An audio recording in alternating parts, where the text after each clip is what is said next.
Hello friends, আমরা তো ভারত এবং চীনের মধ্যকার উত্তেজনার কথা সবাই জানি। দিনকে দিন এই দু দেশের মধ্যকার উত্তেজনা বাড়ছে, কমার কোনো নামই নিচ্ছে না। এই যে দু দেশের মধ্যকার যে উত্তেজনা, সেটা কিন্তু এখনও সীমান্তে বর্তমান। বহুদিন ধরেই এই দু দেশের সেনারা একে অপরের মুখোমুখি হয়ে দাঁড়িয়ে আছে সীমান্তে। প্রতিনিয়ত তারা দু দেশই নতুন নতুন অস্ত্র প্রদর্শন করছে দু দেশের বিরুদ্ধে। এই যে এখন আবার ভারত নতুন একটি অস্ত্র তাদের নেভিতে কমিশন করেছে, সেটির নাম হচ্ছে আইএনএস অরিঘাত।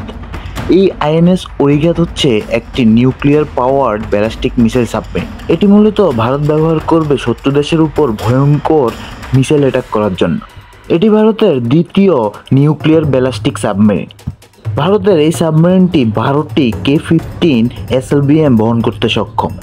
অনেক মাধ্যমে জানা যাচ্ছে যে এর রেঞ্জ হচ্ছে 750 কিলোমিটার, আবার কোথাও কোথাও বলছে যে এর রেঞ্জ 1500 কিলোমিটারের মতো। অথবা এই সাবমেরিনটি 4টি K4 submarine launched ballistic missile বহন করতে সক্ষম। এগুলো কিন্তু নিউক্লিয়ার ওয়ারহেড বহন করে।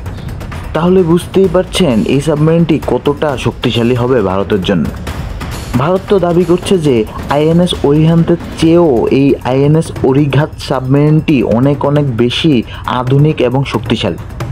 এছাড়া ভবিষ্যতে এই শ্রেণীর আরও কিছু সাবমেরিন ভারতীয় নেভিতে সংযুক্ত হবে। কারণ চীনকে টক্কর দিতে হলে ভারতের নেভিকে আরও অনেক বেশি শক্তিশালী হতে হবে, কারণ চীনের নেভির কাছে ধারেও ভারত বর্তমানে নেই। এদিকে চীনের হাতে কিন্তু এই ধরনের নিউক্লিয়ার সাবমেরিন অনেকগুলো। ভারত কিন্তু চীনের এই ব্যাপারে ধারে কাছেও নেই, কারণ হচ্ছে চীনের এই ধরনের নিউক্লিয়ার সাবমেরিন ভারতের বর্তমানে যে দুটো রয়েছে তার কয়েক গুণ রয়েছে চীনের হাতে। এই জন্য ভারত কিন্তু খুবই চিন্তিত। ভারত দিনকে দিন তাদের নেভিকে শক্তিশালী করার জন্য উঠে পড়ে লেগেছে, বিশেষ করে সাবমেরিনের ক্ষেত্রে কিন্তু। আর এই জন্য ভারত কিন্তু দীর্ঘ মেয়াদি পরিকল্পনা নিয়ে এগিয়ে যাচ্ছে। চীনের নেভি বর্তমান বিশ্বের সবচেয়ে বড় নেভি। ভারতীয় নেভি অনেক বড় হলেও, তাদের যুদ্ধজাহাজ অনেক হলেও, চীনের কিন্তু তার চেয়ে অনেক অনেক বেশি রয়েছে। এই জন্য ভারত কিন্তু খুবই চিন্তিত। এছাড়া দিনকে দিন চীন কিন্তু ভারত মহাসাগরে তাদের অবস্থান জানান দিচ্ছে ভারতকে। এ নিয়ে ভারত খুবই চিন্তিত, কারণ ভারত মহাসাগরকে যদি চীন নিয়ন্ত্রণ করতে পারে তাহলে কিন্তু ভারত পুরোপুরি কোণঠাসা হয়ে পড়বে। আর এই লক্ষ্যে প্রতিনিয়ত এগিয়ে যাচ্ছে চীন।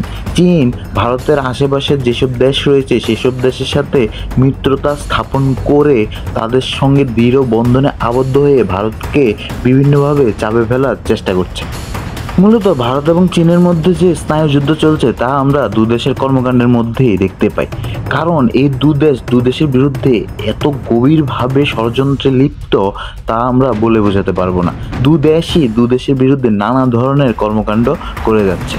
আমেরিকা এবং রাশিয়ার মধ্যকার স্নায়ুযুদ্ধের কথা তো আমরা সবাই শুনেছি। এখন কিন্তু ভারত এবং চীনের মধ্যে এক প্রকার স্নায়ুযুদ্ধ চলছে। ট্রেড বলেন, তারপরে গিয়ে অস্ত্র বলেন, বিভিন্ন ক্ষেত্রে কিন্তু এই দু দেশের মধ্যকার স্নায়ুযুদ্ধ চলছে। এছাড়া কিন্তু চীন এবং আমেরিকার মধ্যেও এক প্রকার স্নায়ুযুদ্ধ চলছে। ওইটা একটু আলাদা বিষয়, ওই নিয়ে অন্য একদিন বলা যাবে। আজকে এ পর্যন্তই। ধন্যবাদ সবাইকে।